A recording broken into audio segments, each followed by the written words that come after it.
நள்ளிரவில் அதிமுக பாஜக இடையேயான கூட்டணி பேச்சுவார்த்தை 3 மணி நேரத்திற்கும் மேலாக நடைபெற்றது. மத்திய அமைச்சர் பியூஷ் கோயல், தமிழக அமைச்சர்கள் தங்கமணி, எஸ்பி வேலுமணி மற்றும் பொன் ராதாகிருஷ்ணன், தமிழிசை ஆகியோர் பேச்சுவார்த்தையில் கலந்து கொண்டனர். மக்களவைத் தேர்தலில் தமிழகத்தை பொறுத்தவரை அதிமுகவுடன் கூட்டணி அமைத்து பாஜக போட்டியிடுவதாக கூறப்பட்ட நிலையில் கூட்டணி பற்றி இறுதி செய்வதற்காக அக்கட்சியின் மேலிட பொறுப்பாளர் பியூஷ் கோயல் சென்னை வந்தார். முன்னதாக சென்னை விமான நிலையத்தில் செய்தியாளர்களை சந்தித்த அவர் கூட்டணி குறித்த பேச்சுவார்த்தை நடத்துவதற்காகவே தமிழகம் வந்திருப்பதாக கூறினார். தமிழகத்தில் பாஜக கூட்டணி வலுவானதாக இருக்கும் என்றும் பிரதமர் மோடியும் மறைந்த ஜெயலலிதாவும் தோழமையுடன் இருந்ததாகவும் பியூஷ் கோயல் தெரிவித்தார். So when I came, she gave me such a loving reception. She gave me such a loving treatment like a younger brother. So I think very often media jumps the gun, but they don't realize that we are Prime Minister Modi and Amma had very close relationship. அதிமுகவுடன் பாஜக கூட்டணி அமைப்பதற்கான சாத்தியக்கூறுகள் உள்ளதாகவும் பியூஷ் கோயல் குறிப்பிட்டார். All possibilities are under consideration and discussion. At the right time, we will give you all the good news and the information. So we can take that. You are going to join hands with AIADMK? Well, that's what I said. Very often you jump the gun. But the reality is that at the right time, you will come to know the reality. And very soon, you will hear good news. Piyush Goyal பங்கேற்கும் நிகழ்ச்சிகள் குறித்து பல்வேறு தகவல்கள் வெளியிடப்பட்ட நிலையில் அவற்றையெல்லாம் தவிர்த்துவிட்டு நேராக ஆழ்வார்பேட்டையில் உள்ள தொழிலதிபர் பொள்ளாச்சி மகாலிங்கம் வீட்டிற்கு சென்றார். அங்கு அமைச்சர் தங்கமணி, எஸ்பி வேலுமணி ஆகியோருடன் பியூஷ் கோயல் ஆலோசனை நடத்தினார். இதில் பாஜகவுக்கு ஒதுக்கப்படும் தொகுதிகள் பற்றி ஆலோசிக்கப்பட்டதாக கூறப்படுகிறது. அவருடன் மத்திய இணை அமைச்சர் பொன் ராதாகிருஷ்ணன், தமிழக பாஜக தலைவர் தமிழிசை சவுந்தரராஜன் உள்ளிட்டோர் உடன் இருந்தனர். இரவு 9:30 மணி அளவில் தொடங்கிய பேச்சுவார்த்தை 3 மணி நேரத்திற்கு மேலாக நீடித்தது. பேச்சுவார்த்தை நிறைவடைந்ததும் நள்ளிரவு 1 மணி அளவில் விமானம் மூலம் பியூஷ் கோயல் டெல்லி புறப்பட்டார்.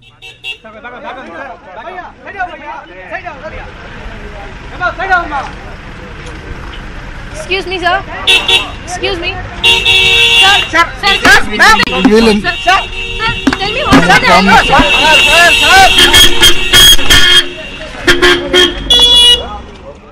விமான நிலையத்தில் செய்தியாளர்களிடம் பேசிய மத்திய இணையமைச்சர் பொன் ராதாகிருஷ்ணன் நல்ல முறையில் பேச்சுவார்த்தை நடைபெற்றதாக குறிப்பிட்டார். விரைவில் கூட்டணி முடிவுகள் தெரியவரும் எனவும் அவர் கூறினார். நல்ல முறையாக பேச்சுவார்த்தை நடந்திருக்குது, எல்லாருக்கும் திருப்திகரமா இருக்குது. சார், பாஜகவுக்கு இரட்டை இலக்க தொகுதிகள் கிடைக்க வாய்ப்பு இருக்கா சார்? இப்போ அந்த அளவுக்கு இன்னும் முன்னேற்றம் அடையல. பேச்சுவார்த்தை துவக்கப்பட்டு நல்ல முறையாக போயிட்டு வேற எந்தெந்த கட்சிகளோடலாம் பேச்சுவார்த்தை நடந்துருக்கு சார்? இன்னைக்கு துவக்கி இருக்கிறோம். இன்று தான் தொடங்கி இருக்கா சார்? எப்போ முடிவு தெரிய வரும் சார்? கூட்டணி தொடர்பான முடிவு எப்போ தெரிய வரும்? கூடிய விரைவில்.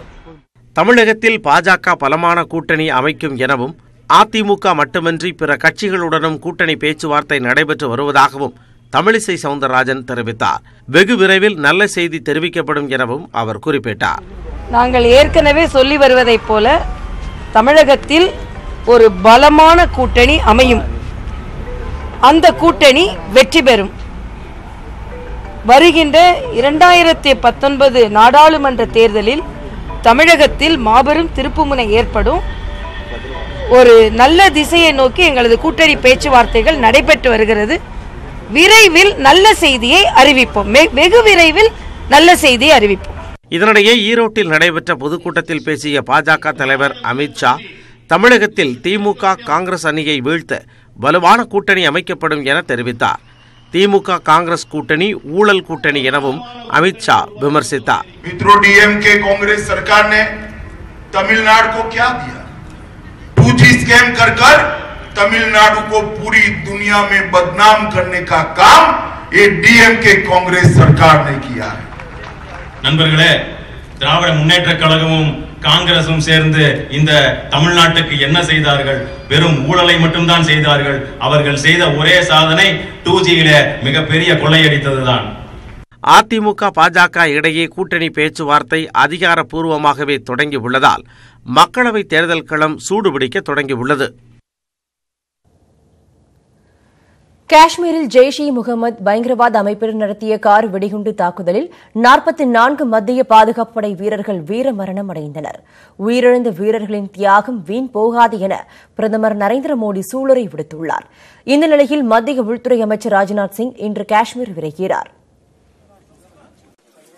காஷ்மீரில் புல்வாமா மாவட்டத்தில் ஜம்மு ஸ்ரீநகர் சாலையில் நேற்று மாலை 4 மணி அளவில் 78 வாகனங்களில் 2500 மத்திய பாதுகாப்பு படை வீரர்கள் சென்று கொண்டிருந்தனர்.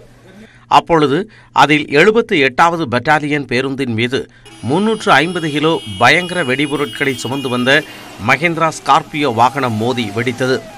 இதில் சம்பவ இடத்திலேயே 44 வீரர்கள் கொல்லப்பட்டனர்.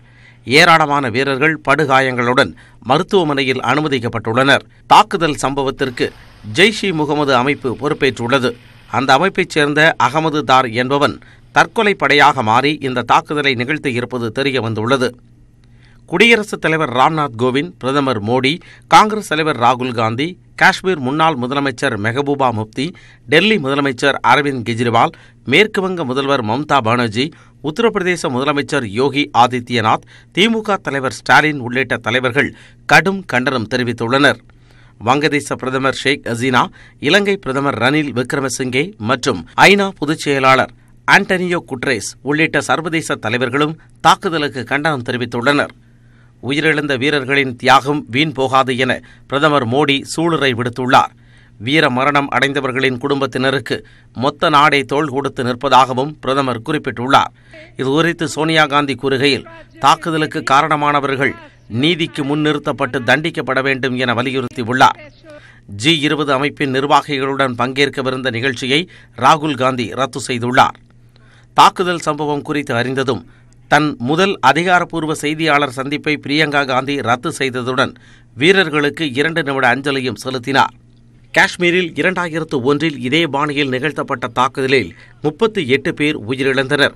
அதற்கு பிறகு 2016 உரியில் நடந்த தாக்குதலில் 19 பேர் உயிரிழந்தனர். அவற்றை விட இது மிகப்பெரிய தாக்குதலாக கூறப்படுகிறது. காஷ்மீரில் கடந்த 30 ஆண்டுகளில் இல்லாத அளவுக்கு மிகப்பெரிய தாக்குதலாகவும் கருதப்படுகிறது. தாக்குதல் நடந்த பகுதிகளில் தேசிய புலனாய்வு முகமையின் நுண்ணறிவு பிரிவு அதிகாரிகள் தீவிர சோதனையில் ஈடுபட்டு வருகின்றனர். பரபரப்பான சூழ்நிலைக்கிடையே மத்திய உள்துறை அமைச்சர் ராஜ்நாத் சிங் இன்று காஷ்மீர் விரைகிறார். இது தொடர்பான மத்திய அமைச்சரவை கூட்டம் காலை 9 மணிக்கு நடைபெறுகிறது. உயிரிழந்த வீரர்களுக்கு நாடு முழுவதிலுமிருந்து பல்வேறு பகுதிகளில் அஞ்சலி செலுத்தப்படுகிறது.